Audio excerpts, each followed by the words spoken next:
In today's TopTenz video, we're looking at the 10 rules and laws that nobody obeys, and just to let you know that this is specific to the United States.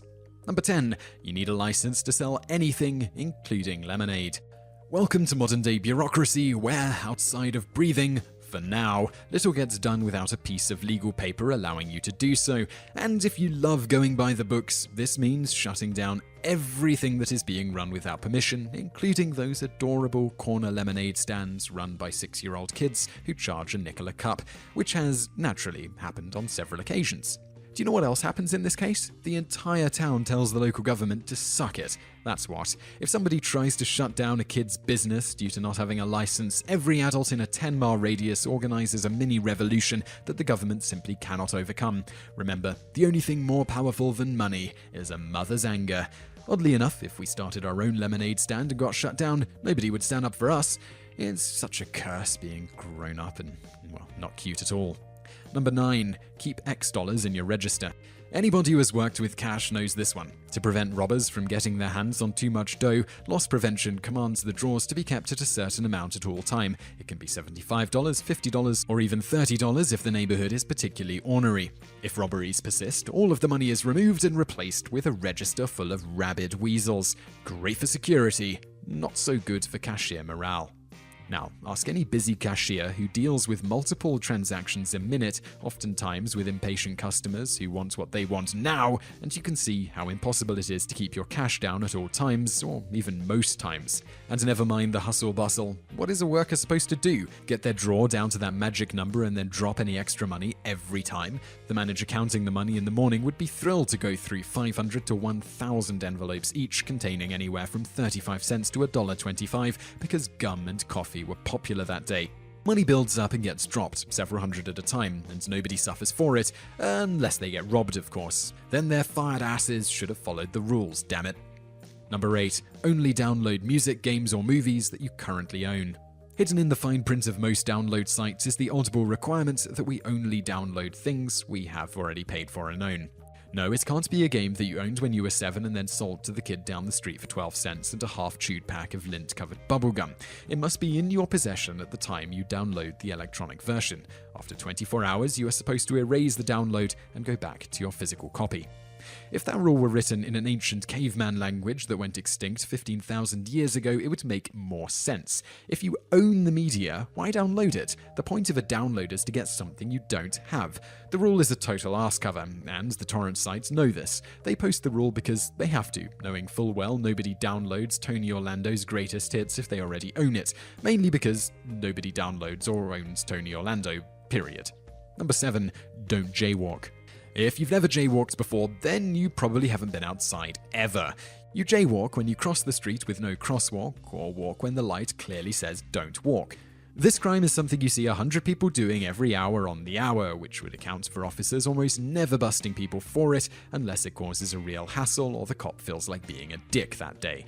Jaywalking can be very dangerous, especially when it comes to jay running and those nasty odd cars you don't see coming. On the other hand, it's really convenient for those times when you desperately need to get across the street and doing it the legal way is tens of yards down the road. So we weigh the pros and cons and we jaywalk.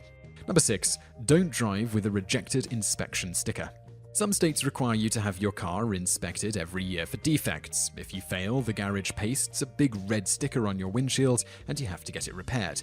But it's not just a big scarlet R that makes you ashamed to drive to family gatherings, because people will talk. Safety failures are forbidden from being driven, period, until the issue is resolved. This begs 2 questions. 1. If you can't drive it, how are you going to get it to the mechanic for repairs? Magic carpet? Pushing? Asking it nicely to walk itself to the garage? And 2. Not driving a car is basically impossible in this day and age unless you live in a big city with decent public transportation. If you don't, you need a car, unsafe or not. People will drive with that big red tattoo for weeks, sometimes months, simply because there are no other options. Work beckons, and unless their company lets them take a bunch of merchandise home to sell it on the couch, they probably need to commute. Number 5. Shower before using a public pool or beach.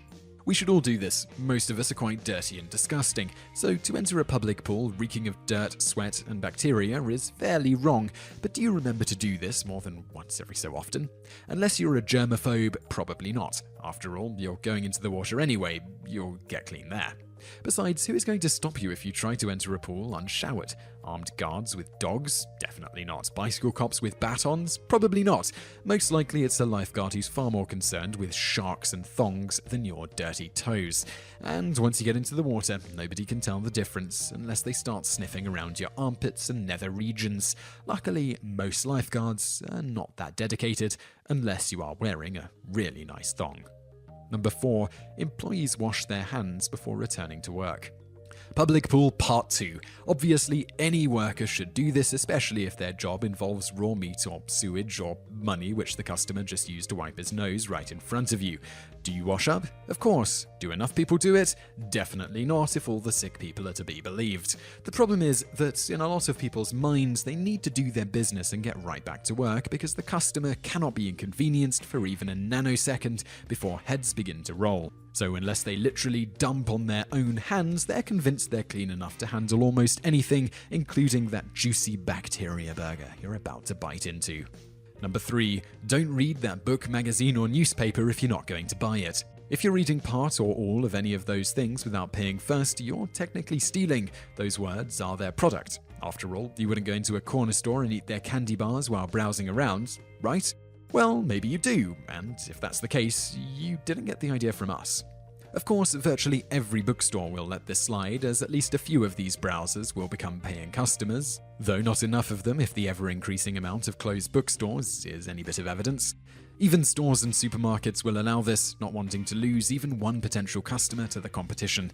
If the customer is a long-time regular, they can basically pour through all the newspapers and magazines they want and nobody blinks an eye. Well, nobody save the idealistic rookie who doesn't yet know which rules are made to be broken, but other people will beat that info into him real fast. Don't you worry. Number 2. Only use the left-hand lane to pass.